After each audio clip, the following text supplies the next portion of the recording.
അഖിൽ, ഈ രണ്ട് വലിയ പ്രളയം വന്നപ്പോൾ പോലും പിടിച്ചു നിന്നവരാണ് നമ്മൾ. പക്ഷേ കഴിഞ്ഞ 2 വർഷമായിട്ട് തിരുവനന്തപുരത്തിനെ സംബന്ധിച്ചിടത്തോളം മഴ ഒരു ഭീഷണിയായി തന്നെ മാറിയിരിക്കുന്ന ഒരു അവസ്ഥയുണ്ട്. ഇത്തവണ ആവട്ടെ ഈ നിരന്തരമായി പെയ്യുന്ന മഴ, നിർത്താതെ പെയ്യുന്ന മഴ, പലയിടങ്ങളിലും വെള്ളക്കെട്ട് ഒഴിയുന്നേ ഇല്ല.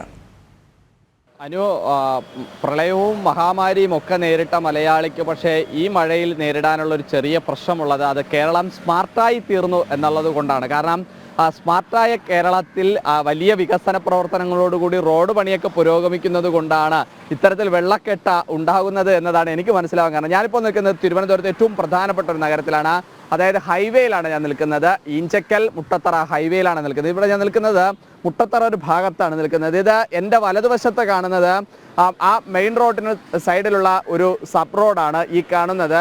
ഇതിൽ സബ് റോഡ് ഏതാണ്, അല്ലെങ്കിൽ ഇത് മറ്റേതെങ്കിലും ഒരു തോടാണോ എന്നറിയാൻ സാധിക്കാത്ത തരത്തിലാണ് ഇപ്പോൾ ഈ വാഹനങ്ങൾ പോകുന്നത് നമുക്ക് ദൃശ്യങ്ങളിൽ കാണാൻ സാധിക്കുന്നുണ്ട്. ആ വാഹനങ്ങൾ റോഡിലൂടെയാണോ പോകുന്നത് അതോ അല്ലാതെ ഏതെങ്കിലും കായൽ തീരത്തൂടെ ഓട്ടിച്ചു പോകുന്നതാണോ എന്നുള്ള ഒരു സംശയം പോലും നമുക്ക് ഉണ്ടാകുന്ന തരത്തിലാണ് തിരുവനന്തപുരത്ത് നിന്നും നമുക്ക് കാഴ്ച കാണേണ്ടി വരുന്നത് എന്നതാണ്.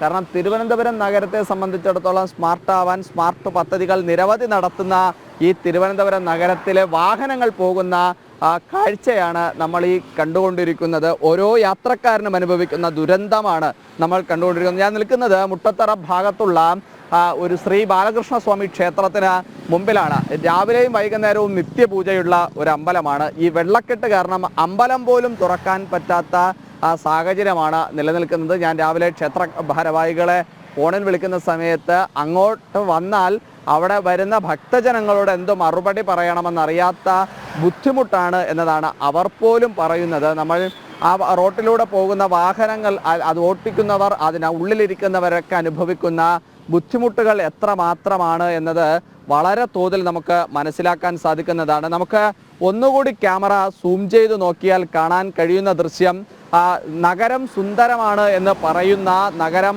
അതിമനോഹരമാണ് എന്ന് പറയുന്ന മേയർ ഈ കാഴ്ച കൂടി ഒന്ന് കാണണമെന്നാണ് നമുക്ക് പറയാനുള്ളത്. പ്രധാനപ്പെട്ട നഗരം, പ്രധാനപ്പെട്ട റോഡ്, പ്രധാനപ്പെട്ട വീതി, അവിടെ പ്രധാനപ്പെട്ട ഒരു ഓടയിൽ കെട്ടിക്കിടക്കുന്ന ആ മാലിന്യങ്ങളാണ് ഈ കൂമ്പാരമായി കിടക്കുന്നതെല്ലാം നമുക്ക് കാണാൻ സാധിക്കുന്നത്. കാരണം ഈ മഴക്കാല ശുചീകരണ പ്രവർത്തനങ്ങൾ എന്ന് പറയുന്നത് തന്നെ ഈ ഓടകൾ വൃത്തിയാക്കുക, വേസ്റ്റുകൾ മാറ്റുക, അതുപോലെ തന്നെ വെള്ളം ഒഴുകിപ്പോകാനുള്ള മറ്റേതെങ്കിലും ഒരു തടസ്സം നേരിടുന്ന പ്രദേശമുണ്ടെങ്കിൽ ആ പ്രദേശത്ത് വൃത്തിയാക്കുക. ഇങ്ങനെയാണ് മഴ ക്രമീകരണ ശുചീകരണ പ്രവർത്തനങ്ങളൊക്കെ തന്നെ നടത്തുന്നത്. ആ ശുചീകരണ പ്രവർത്തനങ്ങളാണ് ഈ കാണുന്ന പ്ലാസ്റ്റിക് കവറുകളിൽ കെട്ടി ആ വെള്ളത്തിന് മുകളിലൂടെ ഒഴുകി കാണുന്നത്. ഇത് ഞാൻ നിന്ന പ്രദേശത്തിൻ്റെ വലതുവശത്തെ അവസ്ഥയാണ് ഞാൻ പറഞ്ഞത്. ഇതേ അവസ്ഥ തന്നെയാണ് നേരെ ഞാൻ നിൽക്കുന്ന പ്രദേശത്ത് നിന്ന്, അതായത് ഞാൻ നിൽക്കുന്ന നടു റോട്ടിൽ നിന്നും, മെയിൻ റോട്ടിൽ നിന്നും ഇടത്തെ വശത്തേക്ക് തിരിഞ്ഞാലും ഇതേ അവസ്ഥ തന്നെ നമുക്ക് കാണേണ്ടി വരും. അതായത് പ്രധാനപ്പെട്ട ഒരു നഗരത്തിൻ്റെ ഒരു വീതിയിൽ, അതായത് വലിയ നഗരവീതിയിലൂടെ പോകുന്ന സ്ഥലത്ത് ആ നഗരത്തിൻ്റെ പ്രധാനപ്പെട്ട 2 ബൈറോഡുകളാണ് ഇത്തരത്തിൽ വെള്ളം നിറഞ്ഞു കിടക്കുന്നത് എന്നതാണ്.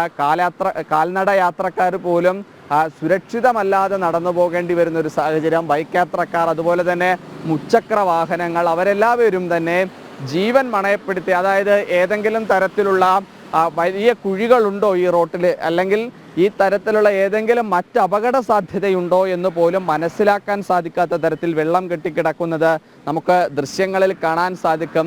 അതിസാഹസ്യപരമായി നമ്മൾ വണ്ടർലായിലും വീഗാലാൻഡിലും പോകുന്ന സമയത്ത് വാട്ടർ തീം പാർക്കിലൂടെ കയറി അപ്പുറത്തേക്ക് ഇറങ്ങുന്ന മാനസികാവസ്ഥയിലായിരിക്കണം ഈ യാത്രക്കാരൊക്കെ കടന്നു പോകുന്നതായിട്ടാണ് നമുക്ക് മനസ്സിലാക്കാൻ സാധിക്കുന്നത്. എന്തായാലും ഓരോ യാത്രക്കാരനെ സംബന്ധിച്ചിടത്തോളം ആ യാത്രക്കാരൻ സുരക്ഷിതമായ റോഡുകളിലൂടെ പോകുന്നതിലേക്ക് വേണ്ടിയിട്ടാണ് ആ യാത്രക്കാരൻ ടാക്സ് അടയ്ക്കുന്നത്, ആ യാത്രക്കാരൻ മറ്റു വാഹന നികുതികളെല്ലാം കൊടുക്കുന്നത്. പക്ഷേ റോട്ടിലൂടെ പോകേണ്ട വാഹനങ്ങൾ ഇപ്പോൾ തോട്ടിലൂടെ പോകുന്നു എന്നതാണ് നമുക്ക് ദൃശ്യങ്ങളിൽ കാണാൻ സാധിക്കുന്നത്. ഞാൻ നിൽക്കുന്ന ഈ പ്രദേശം തിരുവനന്തപുരത്ത് ഇപ്പോഴും ചെറിയ രീതിയിലുള്ള ചാറ്റൽ മഴ അനുഭവപ്പെടുന്നുണ്ട്. അപ്പോൾ ആ ചാറ്റൽ മഴ ഇനി അല്പം കൂടി ഒന്ന് കടുത്താൽ ഈ വെള്ളക്കെട്ട് അതീവ രൂക്ഷമായി മാറും എന്നുള്ള കാര്യത്തിൽ ഒരു സംശയവുമില്ല. കാരണം അത് അങ്ങനെ പോകേണ്ടി വരും. ഇപ്പോൾ നമുക്ക് വീണ്ടും ദൃശ്യങ്ങളിൽ കാണുന്നുണ്ട്, ഒരു അമ്മയും മകനുമായി യാത്ര പോകുന്നുണ്ട്. മറുവശത്ത് നിന്ന് മറ്റൊരു വാഹനം കൂടി പോകുന്ന സമയത്ത് തന്നെ ഈ വെള്ളത്തിൻ്റെ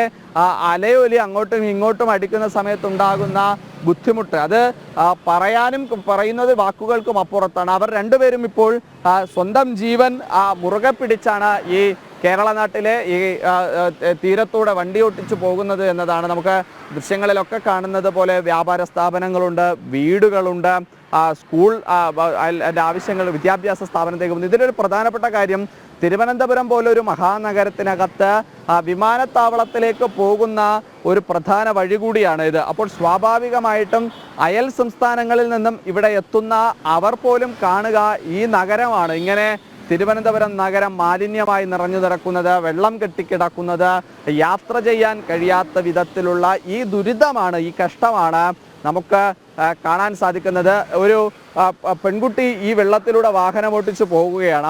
ആ ജോലിക്ക് പോകുന്ന ആ പെൺകുട്ടി എന്ത് വിശ്വാസത്തിനാണ്, ഇപ്പോൾ ആ കുട്ടി ഇട്ടുപോകുന്ന വസ്ത്രം പോലും ഈ മലിനജലത്തിൽ നനയുകയാണ്. അപ്പോൾ സ്വാഭാവികമായി ആ കുട്ടി വൈകുന്നേരം വരെ സ്വാഭാവികമായും ആ ജോലിയിൽ ഏർപ്പെടുന്ന സമയത്തും ഈ നനഞ്ഞ വസ്ത്രം ധരിച്ച് ഇരിക്കേണ്ട ഒരു സാഹചര്യമുണ്ട്. മഴ പെയ്തു നനയുന്നതും അപ്പുറത്താണ് ഈ മലിനജലം. ഇപ്പോൾ നമുക്ക് ദൃശ്യങ്ങളിൽ തന്നെ കാണുന്നത് പോലെ ഈ നീന്തൽ കുളത്തിലൊക്കെ ഈ നീന്താനുള്ള സാധനങ്ങൾ നീന്തി കളിക്കുന്നത് പോലെയാണ് ഇപ്പോൾ ഓരോ പാഴ്വസ്തുക്കൾ, ചാക്കുകെട്ടുകൾ, അതുപോലെ തന്നെ മാലിന്യ കവറുകളൊക്കെ തന്നെ ഈ വെള്ളത്തിനകത്തൂടെ നീന്തിക്കളിച്ചു പോകുന്നത് നമുക്ക് കാണേണ്ടി വരുന്നു. എന്തായാലും സംസ്ഥാനത്ത് തുടരുന്ന മഴ അത് അതീവ തീവ്രതയിലേക്ക് കടക്കുമെന്ന് കേന്ദ്ര കാലാവസ്ഥാ നിരീക്ഷണ കേന്ദ്രവും അതുപോലെ തന്നെ വലിയ ഉയർന്ന തിരമാല കേരള തീരത്ത് ഉണ്ടാകാൻ സാധ്യതയുണ്ട് എന്ന് സമുദ്ര പഠന ഗവേഷണ കേന്ദ്രവും ഒക്കെ തന്നെ നിർദ്ദേശമായി നൽകുന്നുണ്ട്. ആ നിർദ്ദേശങ്ങൾ അതൊരു മുന്നറിയിപ്പായി കേരള സംസ്ഥാന സർക്കാർ അത് എടുത്തില്ല എന്നുണ്ടെങ്കിൽ അനുഭവിക്കാൻ പോകുന്നത് വലിയ തരത്തിലുള്ള വലിയ പ്രതിസന്ധിയായിരിക്കുമെന്നുള്ള കാര്യത്തിൽ ഒരു സംശയവുമില്ല. കാരണം ഈ ലഭിക്കുന്ന മുന്നറിയിപ്പുകൾ അത് കൃത്യമായി പാലിച്ച് ഇനി വരുന്ന ദിവസങ്ങളിൽ, അതായത് ഇടവം ആരംഭിച്ചുള്ളൂ, ഇടവപ്പാതി ആരംഭിച്ചുള്ളൂ, കാലവർഷത്തിൻ്റെ തുടക്കമായതേ ഉള്ളൂ. ആ കാലവർഷത്തിൻ്റെ തുടക്കത്തിൽ ഈ ദുരിതവും ഈ അനുഭവവുമാണ് നാട്ടിലുണ്ടാകുന്നത് എങ്കിൽ അത് കാലവർഷം കടുത്താൽ, അതായത് ഇപ്പോൾ ഓറഞ്ച് അലർട്ടിൽ 7 ജില്ലകളുണ്ട്, എറണാകുളം മുതൽ വയനാട് വരെയുള്ള ജില്ലകളുണ്ട്. അതിന് തിരുവനന്തപുരവും കൊല്ലവും പത്തനംതിട്ടയും ആലപ്പുഴയും ഒക്കെ തന്നെ യെല്ലോ അലർട്ടിൽ നിൽക്കുന്നുണ്ട്. ഈ നേരത്തെ ജിജീഷ് പറഞ്ഞതുപോലെ രാത്രി റെഡ് അലർട്ടാണ് എന്നുണ്ടെങ്കിൽ അത് പകലിലേക്ക് എത്തുമ്പോഴേക്കും അത് ചിലപ്പോൾ ഓറഞ്ച് അലർട്ടേക്കായി മാറാൻ സാധ്യത. പക്ഷേ ആ ഓറഞ്ച് അലർട്ട് ഏത് നിമിഷം വേണമെങ്കിലും അത് റെഡ് അലർട്ടായി മാറുന്ന കാര്യത്തിലും ഒരു സംശയമില്ല. അങ്ങനെ അലർട്ടുകൾ മിനിറ്റുകൾക്കകമാണ് മാറി മറിയുന്നത്. കാരണം കാലാവസ്ഥയുടെ വ്യതിയാനം അങ്ങനെയാണ് ഉണ്ടാകുന്നത്. കാരണം കേരള തീരത്തിന് മുകളിൽ ചക്രവാത ചുഴി ഇപ്പോഴും നിൽക്കുന്നുണ്ട്. അപ്പോൾ ആ ചക്രവാത ചുഴി അത് കാലവർഷക്കെടുതിയിലേക്ക് മാറിയാൽ അത് വലിയ ദുരന്തമായി മാറും എന്ന് കാലാവസ്ഥാ നിരീക്ഷണ കേന്ദ്രം ഒക്കെ തന്നെ മുന്നറിയിപ്പുന്നുണ്ട്. അതുപോലെ തന്നെ വലിയ കടൽക്ഷോഭങ്ങൾ ഉണ്ടാകാൻ, കടൽ തിരമാലകൾ ഉണ്ടാകാൻ സാധ്യതയുണ്ട് എന്ന് സമുദ്ര പഠന ഗവേഷണ കേന്ദ്രവും നൽകുന്നുണ്ട്. അപ്പോൾ ഞാൻ നിൽക്കുന്ന ഈ പ്രദേശത്തിന് മറുകര എന്ന് പറയുന്നത് പൂന്തുറ, വലിയതുറ പ്രദേശത്തെ കടൽത്തിരയാണ്. ആ കടൽത്തിരയിലേക്ക് പോലും ആ കടൽത്തിരമാല അടിച്ചു വന്നാൽ പോലും അത് വലിയ രീതിയിലായിരിക്കും നഗരത്തെ ബാധിക്കുക. അങ്ങനെ സുരക്ഷാ മാനദണ്ഡങ്ങൾ പാലിക്കാതെ വരുന്ന ഒരു പ്രദേശമായി നമുക്ക് മാറുന്നു എന്നുള്ളതാണ് തിരുവനന്തപുരത്ത് നിന്ന് പങ്കുവെക്കാനുള്ള ഏറ്റവും സങ്കടകരമായ ഒരു കാര്യം കൂടി ഉള്ളത്. തീർച്ചയായും തലസ്ഥാന ജില്ലയിലെ പ്രധാനപ്പെട്ട റോഡിലെ സ്മാർട്ടായ കാഴ്ചകൾ സൂപ്പറായിട്ടുണ്ട്. എന്തായാലും അഖിൽ, ഈ പലയിടത്തും ഈ വാട്ടർ അതോറിറ്റിയുടെ പൈപ്പുകളൊക്കെ പൊട്ടിയിട്ടുണ്ട്. ഇതിനിടയിൽ അങ്ങനെയും വെള്ളം വരുന്നുണ്ട്. ഈ തിരുവനന്തപുരത്തെ കാര്യം മാത്രം എടുക്കുകയാണെങ്കിൽ കരമനയിലേക്ക് പോകുന്ന പ്രധാന വഴി, അതായത് ഈ അന്തർസംസ്ഥാന ബസ്സുകളും ലോറികളും അടക്കം പോകുന്ന പ്രധാന റോഡാണ്. അവിടെ ദിവസങ്ങളായിട്ട് ഇങ്ങനെ KWAയുടെ പൈപ്പ് പൊട്ടിയിട്ടുണ്ട്, റോഡിലാണ്. അത് വാഹനങ്ങളൊക്കെ വളരെ കഷ്ടപ്പെട്ടാണ് അതുവഴി പോകുന്നത്. പല തവണ പരാതിപ്പെട്ടിട്ടും യാതൊരു നടപടി ഇതുവരെ എടുത്തിട്ടില്ല. ഇങ്ങനെ സമാനമായ അനുഭവങ്ങൾ നിങ്ങൾക്കുമുണ്ടെങ്കിൽ പ്രേക്ഷകർ ശ്രദ്ധിക്കേണ്ടത്, നമ്മൾക്ക് ഇപ്പോൾ ഒരു പ്രത്യേക ടെലിഫോൺ നമ്പറുണ്ട്. നിങ്ങളുടെ വാർത്തകൾ, പരിസരത്തെ വാർത്തകൾ, അതുപോലെ തന്നെ ദൃശ്യങ്ങൾ എന്നിവ വാർത്തകളിലൂടെ നൽകണമെന്നുണ്ടെങ്കിൽ, അധികൃതരുടെ ശ്രദ്ധയിലേക്ക് പെട്ടെന്ന് എത്തണമെന്നുണ്ടെങ്കിൽ ദയവായി അയച്ചു തരിക. ഞങ്ങളത് ടെലികാസ്റ്റ് ചെയ്യുന്നതായിരിക്കും. എന്തായാലും ഇനി പത്തനംതിട്ടയിലേക്കാണ് നമുക്ക് പോകേണ്ടത്. മിഥുൻ മുരളി കൂടി ചേരുന്നുണ്ട്. മിഥുൻ, പത്തനംതിട്ടയിൽ കഴിഞ്ഞ ദിവസങ്ങളിലായി മഴ ഇതുപോലെ തുടരുന്ന ഒരു സാഹചര്യമുണ്ട്. ഇന്നെങ്ങനെയാണ്?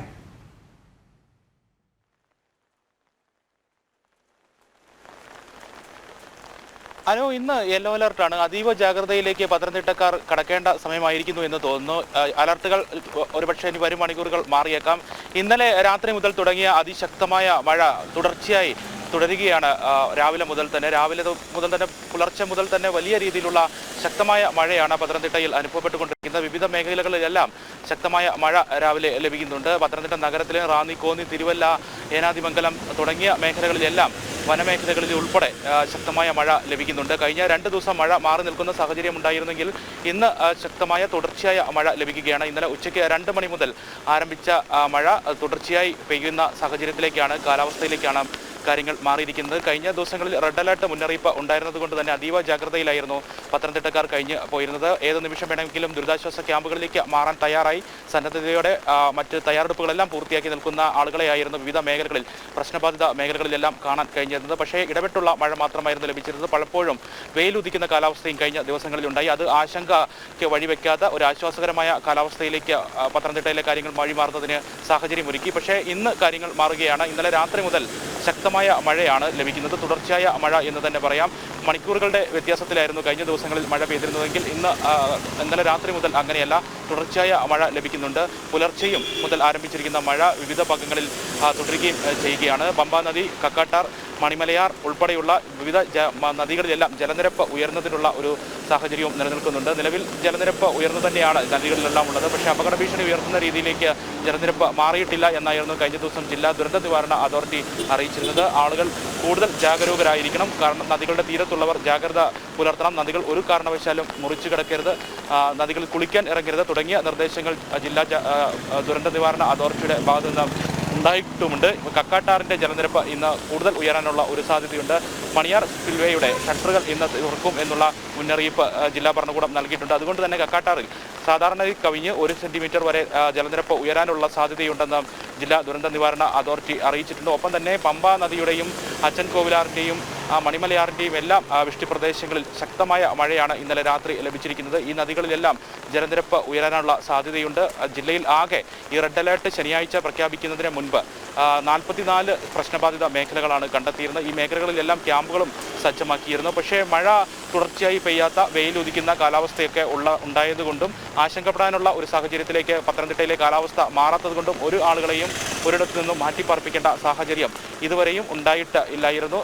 15ഓളം മേഖലകളാണ്, പ്രശ്നബാധിത മേഖലകളാണ് സീതത്തോട്, ചിറ്റാർ പ്രദേശങ്ങളിൽ മാത്രം കണ്ടെത്തിയിരിക്കുന്നത്. ഈ മേഖലകളെല്ലാം ഉരുൾപൊട്ടൽ, മണ്ണ് ഒലിച്ചൽ ഭീഷണി നേരിടുന്ന പ്രദേശങ്ങളാണ്. ഇവിടെയൊക്കെ അപകട ഭീഷണി ഉണ്ടാകുന്നത് വളരെ പെട്ടെന്നാണ്. കഴിഞ്ഞ വർഷങ്ങളിലെയൊക്കെ കാര്യങ്ങൾ, അനുഭവങ്ങൾ നമ്മെ ബോധ്യപ്പെടുത്തുന്നതും അങ്ങനെയാണ്. സാധാരണഗതിയിൽ നിന്ന് വ്യത്യസ്തമായി പെട്ടെന്നുള്ള അപകട ഭീഷണി ഉയർത്തുന്ന മേഖലകളാണ് റാന്നി, സീതത്തോട്, ചിറ്റാർ, കോന്നി മേഖലകളിലെ, മലയോര മേഖലകളിലെ ഈ മണ്ണുമായി ബന്ധപ്പെട്ട മണ്ണൊലിച്ചൽ, ഉരുൾപൊട്ടൽ ഭീഷണിയൊക്കെ ഉണ്ടാകുന്നു. അതോടൊപ്പം പന്തളം, ആറന്മുള ഭാഗങ്ങളിലും വെള്ളപ്പൊക്ക ഭീഷണിയും നേരിടുന്ന പ്രദേശങ്ങൾ.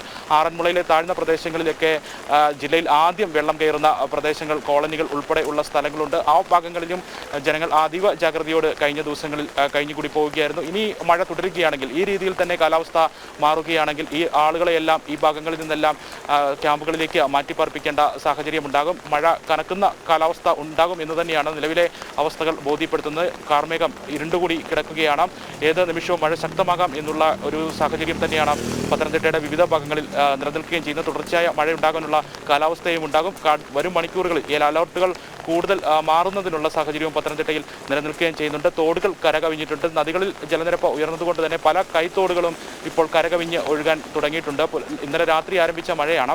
അത് തുടർച്ചയായി പെയ്യുന്നത് കൊണ്ട് തന്നെ പലയിടത്തും വെള്ളക്കെട്ടുകൾ രൂപപ്പെട്ട് തുടങ്ങിയിട്ടുണ്ട്. കഴിഞ്ഞ ദിവസങ്ങളിൽ വെള്ളക്കെട്ടുകൾ ചെറിയ രീതിയിൽ രൂപപ്പെട്ടെങ്കിലും അത് വെയിലുദിക്കുന്ന കാലാവസ്ഥയൊക്കെ ഉണ്ടായതുകൊണ്ട് പകൽ സമയങ്ങളിൽ 3-4 മണിക്കൂറൊക്കെ മഴ മാറി നിൽക്കുന്ന കാലാവസ്ഥ ഉണ്ടായതുകൊണ്ടൊക്കെ തന്നെ ഈ വെള്ളം തനിയെ ഇറങ്ങിപ്പോകുന്ന അവസ്ഥയിലേക്ക് കാര്യങ്ങൾ മാറുന്നുണ്ടായിരുന്നു. അതുകൊണ്ട് തന്നെ ഒരിടത്തും ഈ വീടുകളിലേക്ക് വെള്ളം കയറിയുള്ള പ്രശ്നങ്ങൾ കഴിഞ്ഞ ദിവസങ്ങളിൽ റിപ്പോർട്ട് ചെയ്യപ്പെട്ടിട്ടുമില്ല. പക്ഷേ ഇന്നത്തെ കാലാവസ്ഥ വിലയിരുത്തുകയാണെങ്കിൽ അത് കൂടുതൽ ജാഗ്രത പുലർത്തേണ്ട അവസ്ഥയിലേക്ക് കാര്യങ്ങൾ.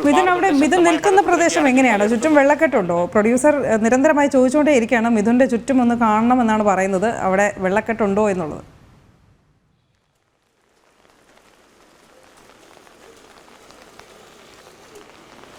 ഞാൻ നിൽക്കുന്നത് പത്തനംതിട്ട നഗരത്തിലാണ്. ഇവിടെ വെള്ളക്കെട്ട് രൂപപ്പെട്ടിട്ടില്ല. പത്തനംതിട്ട നഗരത്തിലും പരിസര പ്രദേശങ്ങളിലുമെല്ലാം കഴിഞ്ഞ ദിവസം ശക്തമായ മഴ അല്ലായിരുന്നു, ഇടവിട്ടുള്ള മഴ മാത്രമായിരുന്നു ലഭിച്ചത്. ജില്ലയിൽ ഏറ്റവും കുറവ് മഴ ലഭിച്ച പ്രദേശങ്ങളും പത്തനംതിട്ട നഗരവും നഗരത്തോട് ചേർന്ന പ്രദേശങ്ങളുമൊക്കെയാണ്. വെള്ളക്കെട്ട് നിലവിലുള്ളത് അടൂർ, പന്തളം ഭാഗങ്ങളിലൊക്കെയാണ്. അടൂർ സ്റ്റാൻഡിനോട് ചേർന്ന പ്രദേശങ്ങളിലും പന്തളം ഭാഗങ്ങളിലുമൊക്കെ ഇന്നലെ തുടർച്ചയായി ലഭിച്ച മഴയിൽ വെള്ളക്കെട്ട് രൂപപ്പെട്ടിട്ടുണ്ട്. ഞാൻ നിൽക്കുന്ന പ്രദേശത്ത് പത്തനംതിട്ട ടൗണിൽ വെള്ളക്കെട്ട് നിലവിൽ രൂപപ്പെട്ടില്ല. അതുകൊണ്ട് തന്നെ അത് കാണിക്കാനുള്ള നിർവാഹവുമില്ല. അടൂർ ഭാഗത്തേക്കൊക്കെ നമുക്ക് രാവിലെ എത്തിപ്പെടാനുള്ള സാഹചര്യം ഇല്ലാതിരുന്നതുകൊണ്ട് അവിടേക്ക് എത്തിപ്പെട്ട് വെള്ളക്കെട്ട് ദൃശ്യമാക്കാനും കഴിയാത്ത സാഹചര്യമാണ് നിലവിൽ. വരും മണിക്കൂറുകളിലുള്ള വാർത്താ ബുള്ളറ്റിനുകളിൽ ഉറപ്പായിട്ടും അടൂർ ഭാഗത്തും പന്തളം ഭാഗങ്ങളിലൊക്കെ രൂപപ്പെട്ടിരിക്കുന്ന വെള്ളക്കെട്ടുകൾ പ്രേക്ഷകരിലേക്ക് എത്തിക്കാൻ സാധിക്കുമെന്നുള്ള കാര്യവുമുണ്ട്.